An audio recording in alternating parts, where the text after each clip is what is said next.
Los pilotos del Messerschmitt Bf-109 que se reunieron en las salas de sus tripulaciones en toda la Francia ocupada durante la primavera de 1940 tenían todos los motivos para sentirse invencibles.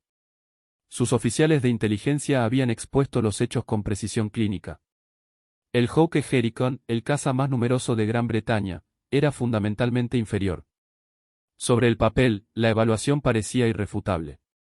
El Bf-109 podía alcanzar 354 millas por hora en vuelo nivelado, mientras que el Hericon Mk1 luchaba por superar los 320. En las apuestas de altitud, el caza alemán ascendía más rápido, alcanzaba techos operativos más altos y podía alejarse de los problemas con desdeñosa facilidad. Pero el detalle verdaderamente condenatorio, el que provocó sonrisas de complicidad entre los pilotos de combate de Luftwaffe, fue la estructura de construcción del Huracán. Los británicos todavía cubrían grandes porciones del fuselaje y las alas de sus cazas con lino dopado, una técnica que parecía pertenecer más a la guerra anterior que a este nuevo conflicto mecanizado. Los documentos de inteligencia de la Luftwaffe que circularon a principios de 1940 describían al Huracán como un avión de transición, un diseño provisional nacido en la década de 1930, pensando que la Royal Air Force no había logrado reemplazarlo con la suficiente rapidez. Los informes no fueron enteramente inventados. Se basaron en especificaciones técnicas precisas. El Hericon utilizó una cubierta de tela sobre la parte trasera del fuselaje y gran parte de la estructura del ala. Era más pesado que el ágil Bf-109. Su gruesa sección de ala, si bien proporcionaba un excelente manejo a baja velocidad, creaba más resistencia que el perfil más elegante del caza alemán. Estas no fueron mentiras propagandísticas. Fueron hechos observables que llevaron a los planificadores tácticos alemanes a una conclusión aparentemente lógica. El Huracán representó una amenaza mínima para los experimentados Jaffleager en los cazas modernos. Esta confianza no se limitó a las salas de reuniones. El caza alemán Eisberam Jules, ya veterano de la Guerra Civil Española con 14 derribos a su nombre, había volado contra los cazas franceses Curtis Hawks y Morena Sounie durante las primeras semanas de la campaña occidental. Ninguno había planteado dificultades serias.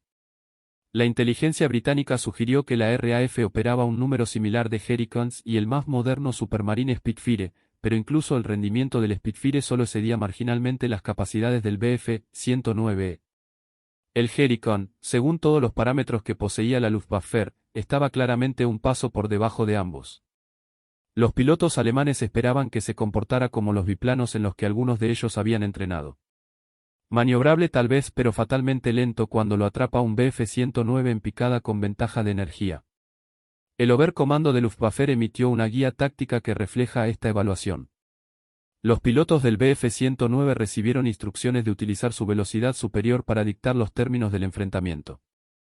Rebota desde la altitud, utiliza la ventaja de la velocidad de inmersión para acercarte rápidamente. Lanza una ráfaga corta y luego aléjate antes de que el enemigo pueda responder. Contra los huracanes, la guía sugería incluso menos precaución. Los cazas británicos carecían del rendimiento necesario para perseguir con eficacia, lo que los convertía en objetivos ideales para repetidos ataques cortantes. Las tripulaciones de los bombarderos alemanes recibieron información igualmente tranquilizadora. Sus cazas de escolta cercana barrían cualquier formación de huracanes que intentara interceptarla. Las reliquias cubiertas de tela podían dar golpes afortunados ocasionales, pero la superioridad aérea sistemática era inevitable. Lo que ninguno de estos resúmenes de inteligencia transmitió adecuadamente fue el contexto. Sí, el Huracán fue más lento en vuelo nivelado, pero el combate aéreo rara vez se produjo en condiciones de vuelo ordenado y nivelado. Sí, usaba una cubierta de tela, pero esa tela se extendía sobre una estructura notablemente robusta que podía absorber el daño de batalla que sufrirían todos los aviones de metal. Sí, era un diseño de la década de 1930, pero esa década había visto una rápida evolución en la doctrina de los cazas, y los diseñadores de Hawke habían priorizado cualidades que no aparecían en simples especificaciones de velocidad. El Luftwaffe estaba a punto de descubrir que la brecha entre los informes de inteligencia y la realidad del combate podía medirse en sangre, escombros y suposiciones destrozadas. Pensaron que entendían a lo que se enfrentarían en el canal. Estaban catastróficamente equivocados. El equipo de diseño de Sidney Kamen Hawke Aircraft se había enfrentado a un conjunto de prioridades diferente al de sus homólogos alemanes cuando diseñaron el Huracán en 1934. La especificación F-3634 del Ministerio del Aire exigía un caza monoplano sustancialmente más rápido que el biplano Gloster Gladiator. Pero Cam entendió algo que no aparecería en ninguna tabla de desempeño. Un caza no valía nada si no podía ser mantenido por equipos de tierra que trabajaban en campos fangosos con herramientas básicas, y un piloto no podía ganar batallas si su avión se desintegraba a su alrededor después de algunos impactos. La cubierta de tela aparentemente anticuada del Huracán no fue un compromiso nacido de un pensamiento obsoleto. Fue una decisión calculada que demostraría su valor en formas que la inteligencia Arafe de Luft nunca consideró. La tela extendida sobre la parte trasera del fuselaje y las superficies de las alas del Huracán podría ser reparada y reemplazada por cualquier aparejador competente en unas pocas horas. Cuando el cañón S los infiernos o los disparos de ametralladora lo atravesaron, el daño permaneció localizado.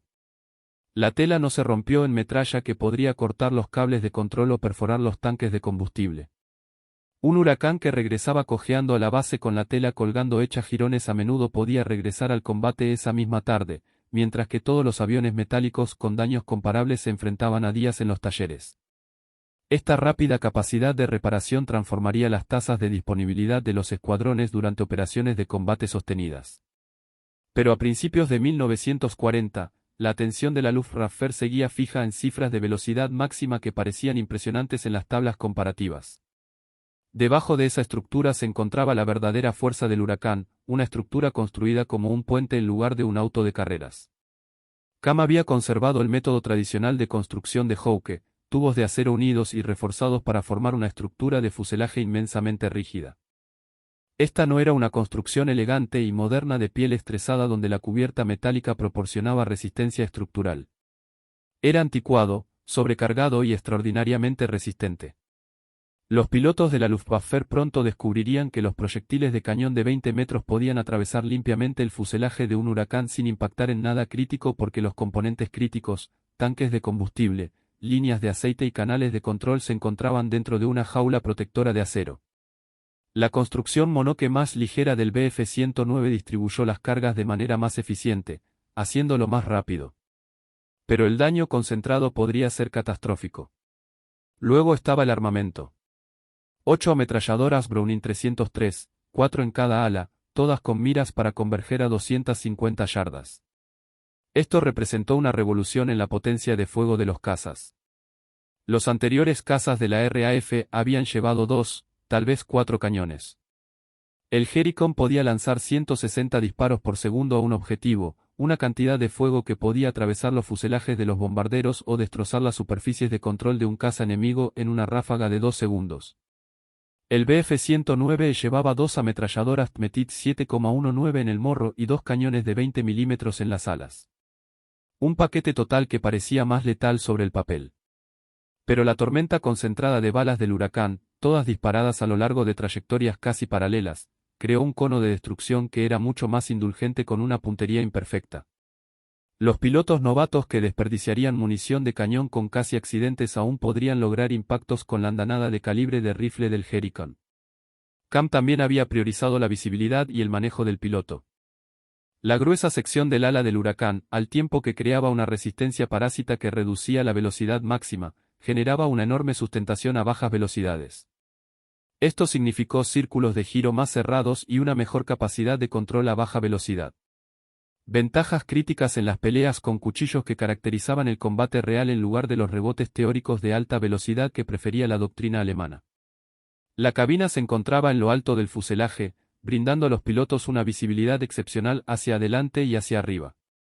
Estas cualidades no se fotografiaron bien ni se tradujeron en especificaciones interesantes para los departamentos de propaganda, pero mantuvieron con vida a los pilotos y colocaron a los enemigos en los sitios de armas.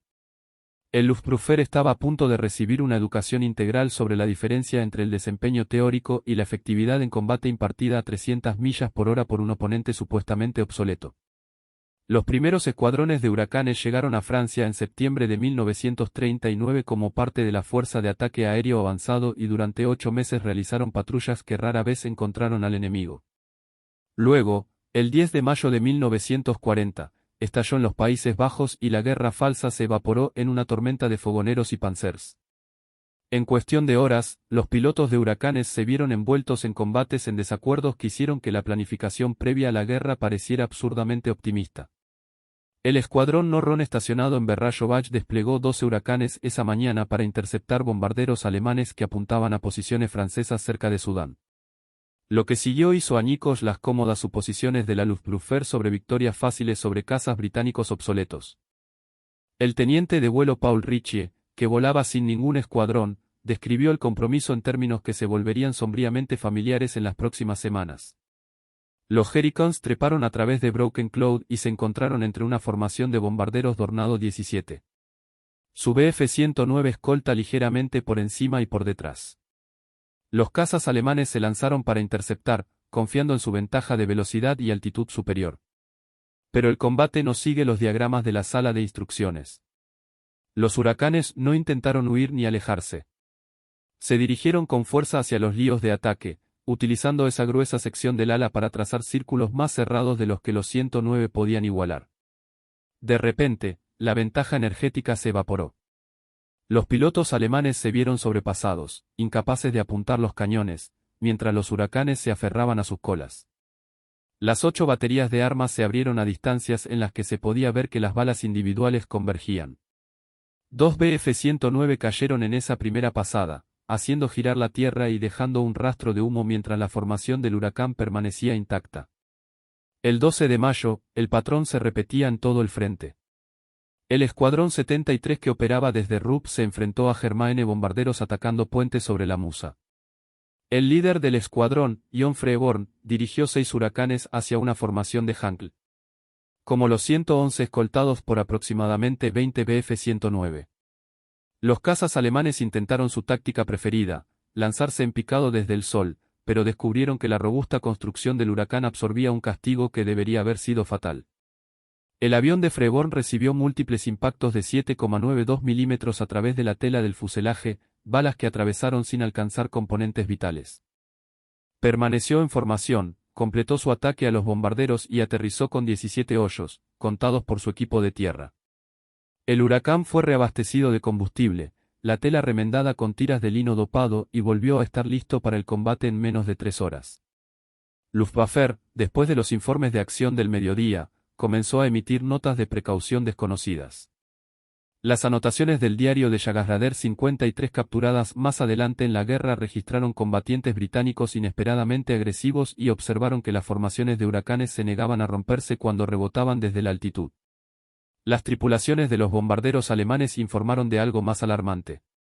Los cazas británicos de 8 cañones podían destruir motores y cortar cables de control con ráfagas sostenidas que parecían durar increíblemente largas.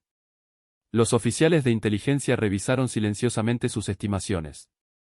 El huracán no se estaba comportando como se había previsto. No pudo alcanzar a los Bf-109 en vuelo nivelado.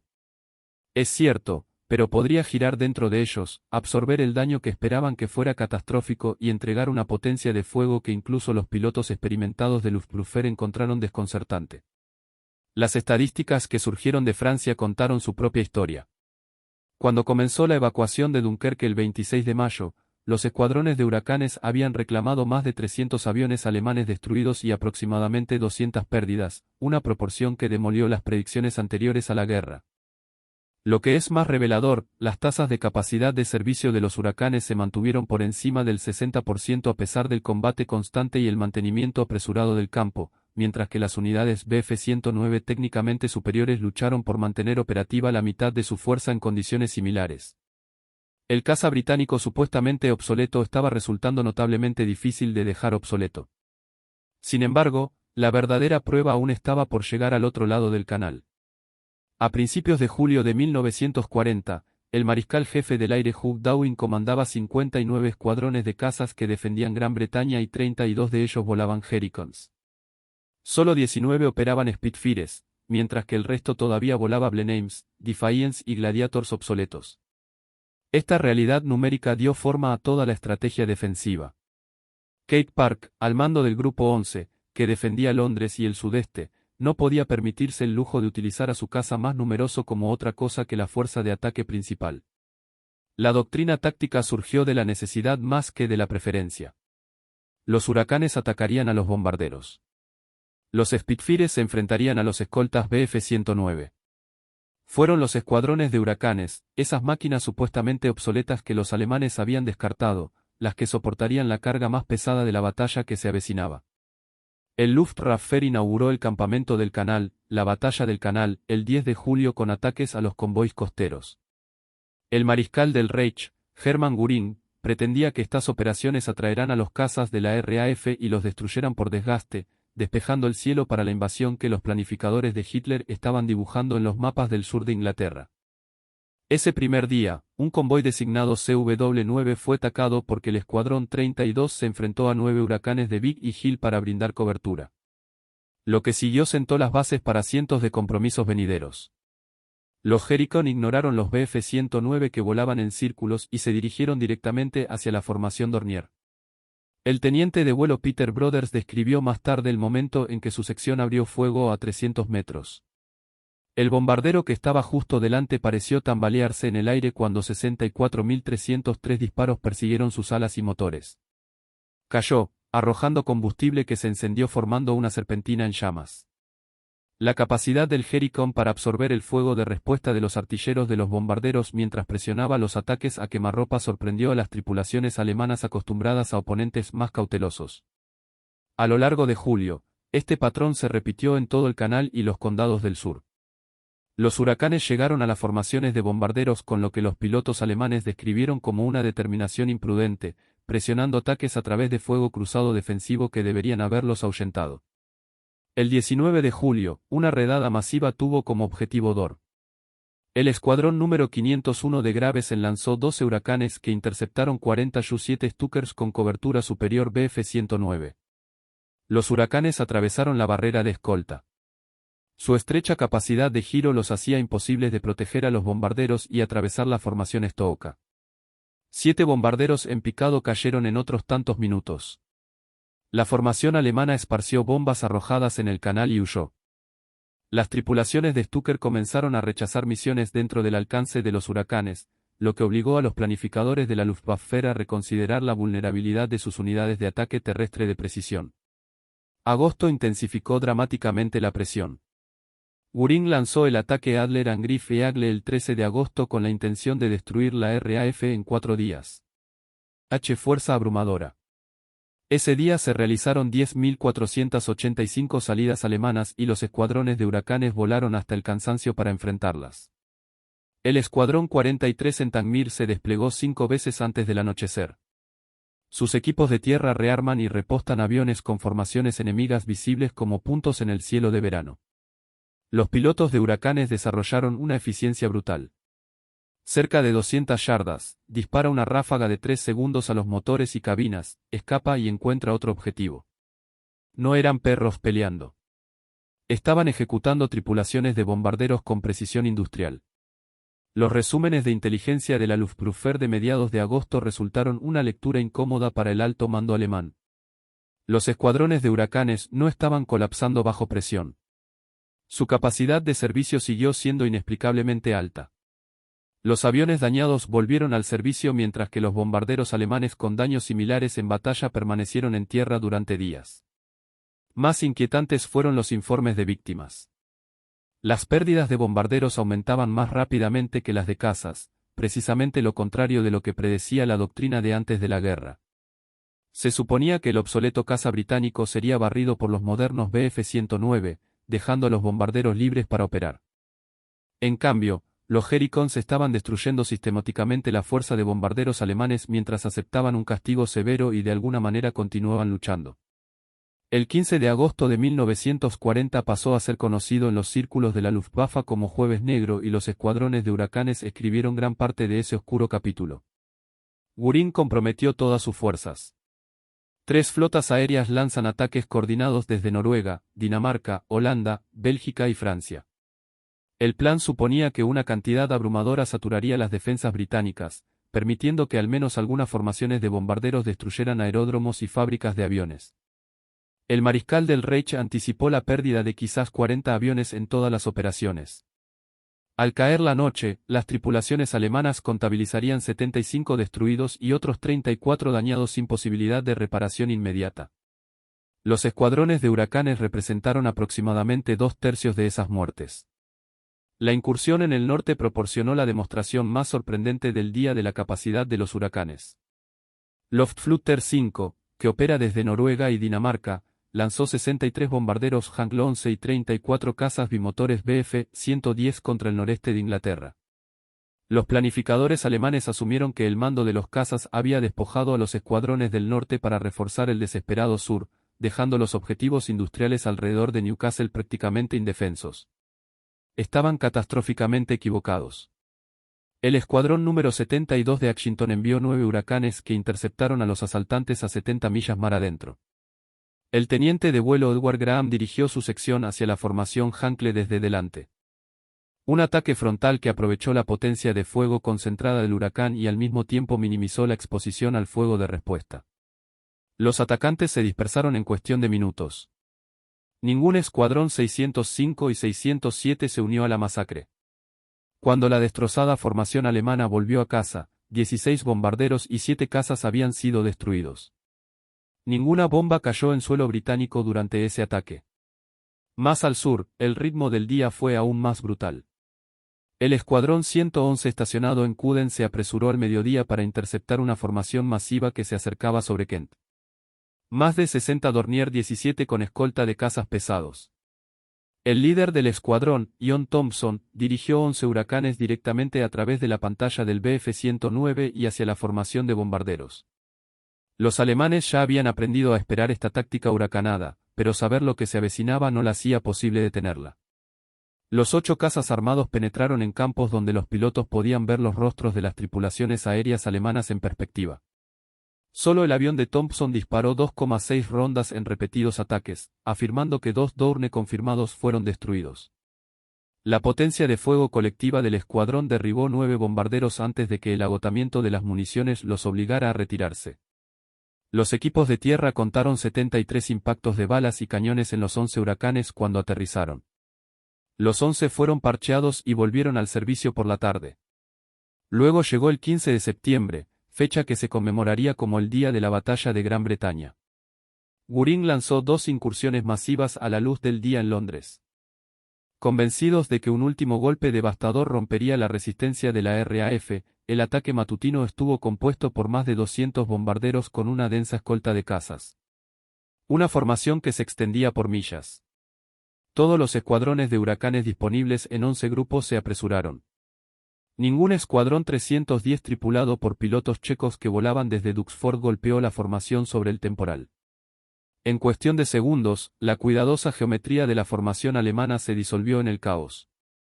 El sargento Joseph František, que ya era un as con 17 derribos, demostró la eficiencia de combate del Hurricane al destruir 3 bombarderos en un solo enfrentamiento, lanzarse desde arriba, disparar una ráfaga a los motores de cada bombardero y luego alejarse antes de que los escoltas pudieran reaccionar. Su compañero que observaba el vertiginoso combate lo describió más tarde como una carnicería convertida en arte. La redada de la tarde fue aún peor. Park lanzó 23 escuadrones. Todo lo que tenía útil en la corriente de bombarderos. El escuadrón 242 liderado por el as sin piernas Douglas Bader ejecutó un ataque severo de libro de texto. Contra una formación Dornier. Sus 12 huracanes disparan como una sola unidad coordinada. Las tripulaciones alemanas llamaron a estos ataques «muro de balas».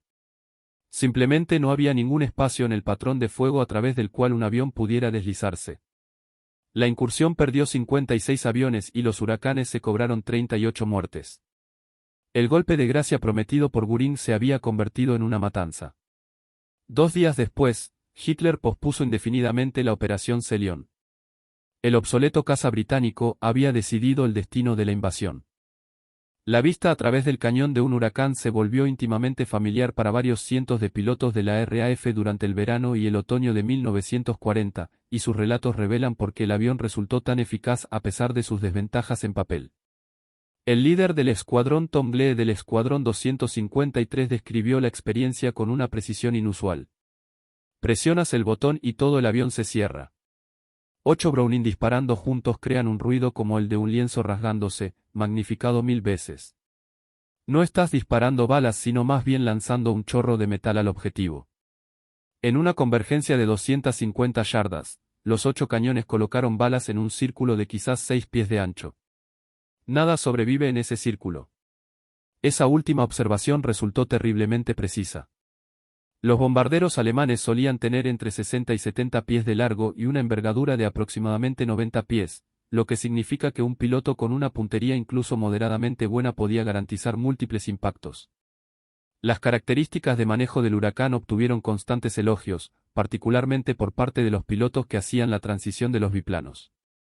El oficial de vuelo William Walker, que pasó de gladiadores a huracanes sin un escuadrón 242, notó la naturaleza indulgente de los controles. Ella te avisaría antes de detenerse, un suave golpe a través del palo. Mucho tiempo para recuperarse. En un giro cerrado, podías girarlo hasta que las alas chirriaran y ella simplemente seguiría girando. Los líos eran ciertamente más rápidos, pero si podías obligarlo a pelear por turnos, lo tenías. Tendría que interrumpirse o arriesgarse a entrar en pérdida, y nuestros muchachos se volvieron muy buenos forzando esa lección. Esta capacidad de giro procedía directamente de esa gruesa sección del ala que Luftwaffe había descartado por considerarla aerodinámicamente tosca. En la agitada realidad del combate, lo crudo funcionó. La tolerancia al daño del Huracán generó historias que rayaban en lo mítico, pero que quedaron documentadas en registros de escuadrón. El teniente de vuelo Robert Stanford regresó a Hornchurch el 11 de septiembre con la cubierta de tela de su Huracán destrozada a lo largo de todo un lado del fuselaje. Cables de control visibles a través de los desgarros y el refrigerante de glicol que fluye por los daños del radiador. El avión seguía siendo controlable. Aterrizó normalmente, se alejó y volaba con un Huracán de reemplazo. 3 horas más tarde, el oficial piloto Eric Burgoyne del Escuadrón 145 hizo que un proyectil de cañón de 20 milímetros atravesara completamente su fuselaje entre su asiento y el tanque de combustible, un espacio de quizás 18 pulgadas. El proyectil no alcanzó nada crítico. Completó su patrulla, aterrizó y los equipos de tierra encontraron agujeros de entrada y salida con daños mínimos entre ellos. Esta no fue la suerte que se repitió. Fue un diseño que demostró su valía en las condiciones que el equipo de Sidney Cam había anticipado. Desde la perspectiva alemana, enfrentar huracanes no resultó ser nada de lo que los informes de inteligencia habían prometido. El Oberleutnant Julius Naumann volando Bf-109 con Jagdgrad 27 registrado en su diario después de los compromisos en agosto. El huracán no es la muerte fácil que nos dijeron que esperáramos. Sí, somos más rápidos en vuelo nivelado y en picado, pero giran como nada contra lo que he volado. Peor aún, no se desprenden cuando se dañan. He disparado proyectiles de cañón contra huracanes y los he visto continuar atacando a nuestros bombarderos.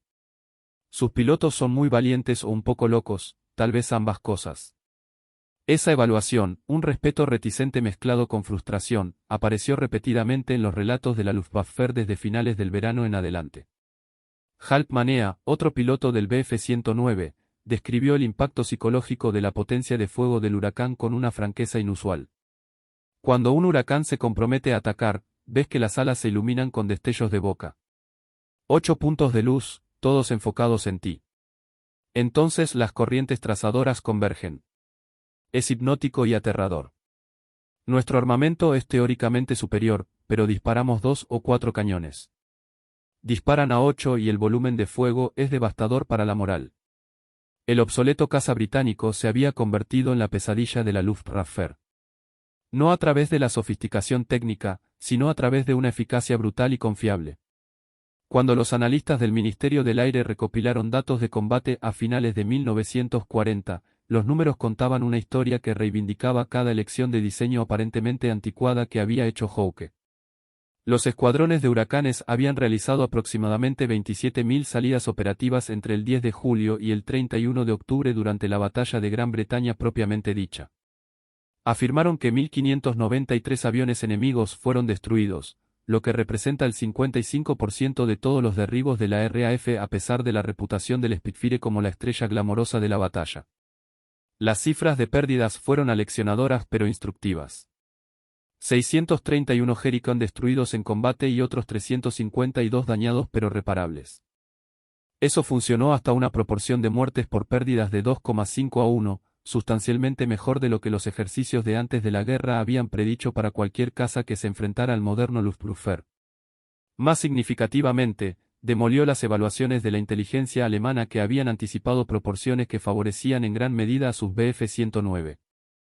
Las estadísticas de capacidad de servicio resultaron aún más perjudiciales para las predicciones de Luftwaffe. Durante agosto y septiembre de 1940, el periodo de máxima intensidad, los escuadrones de huracanes mantuvieron tasas de servicio promedio entre 62 y 68%. Esto significaba que en cualquier mañana, aproximadamente 2/3 de todos los huracanes con fuerza de escuadrón estaban abastecidos de combustible, armados y listos para el combate.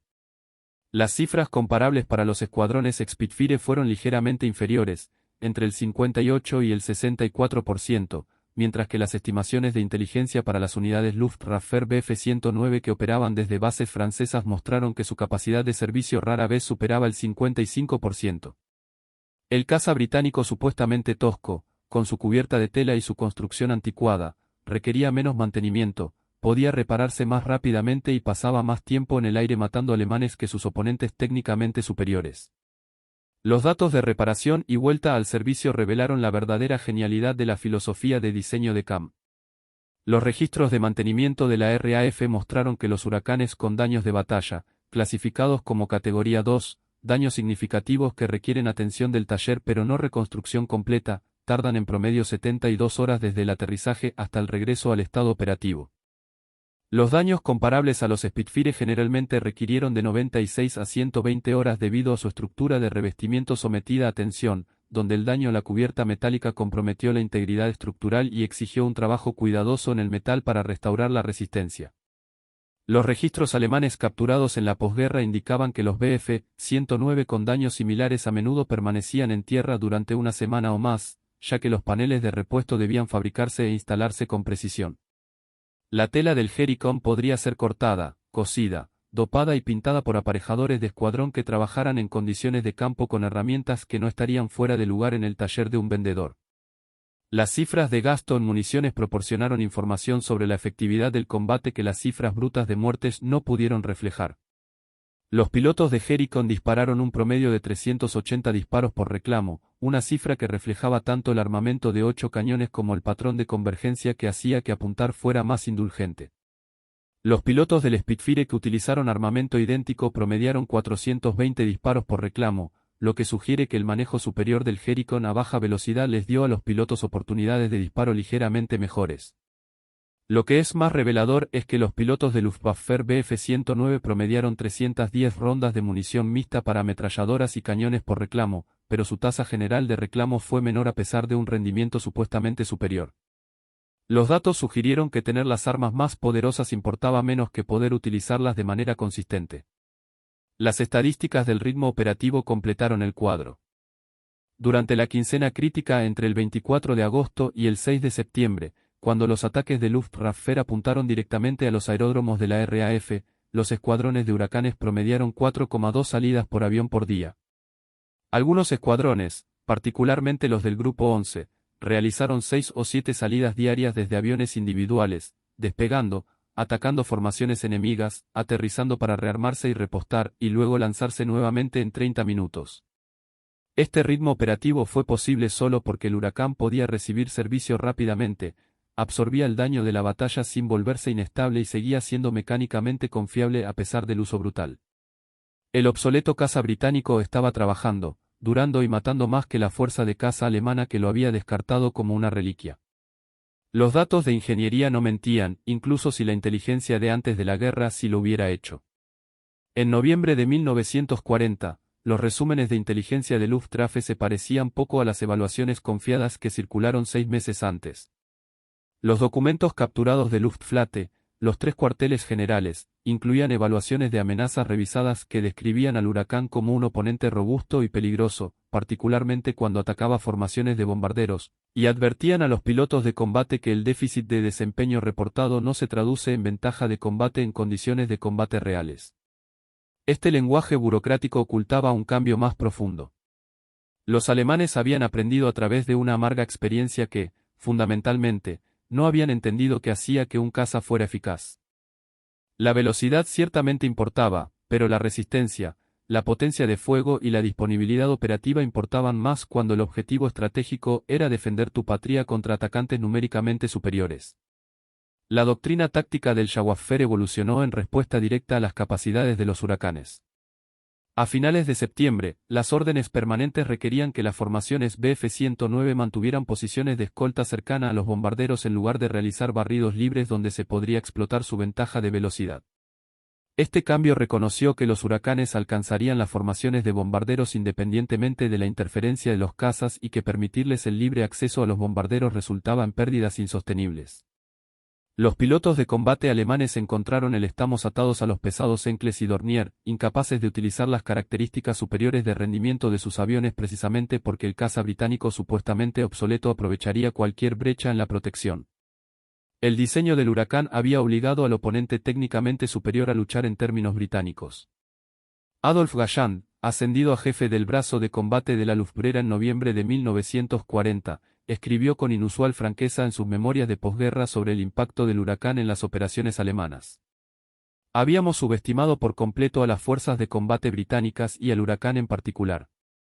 Sus pilotos atacaron con una determinación que no habíamos previsto y el avión absorbió daños que deberían haber sido fatales. Nuestra inteligencia se había centrado en las especificaciones de rendimiento ignorando las realidades prácticas de las operaciones de combate. Esa admisión de uno de los líderes de combate más exitosos de Alemania representó un cambio total de las suposiciones anteriores a la guerra. El Luftwaffe había aprendido que los aviones diseñados para la guerra de desgaste, construidos para ser reparados rápidamente, para ser pilotados por pilotos con diferentes niveles de habilidad y para ofrecer una potencia de fuego abrumadora independientemente de la delicadeza táctica, podían derrotar a máquinas técnicamente superiores diseñadas para victorias rápidas. La reivindicación del huracán reformuló el desarrollo de cazas en múltiples fuerzas aéreas. Estados Unidos, observando con gran interés la lucha de Gran Bretaña, incorporó datos de combate contra huracanes en las especificaciones de sus propios cazas. El Republic P-47 Thunderbolt, que entró en servicio en 1942, encarnó las lecciones de huracanes en forma estadounidense.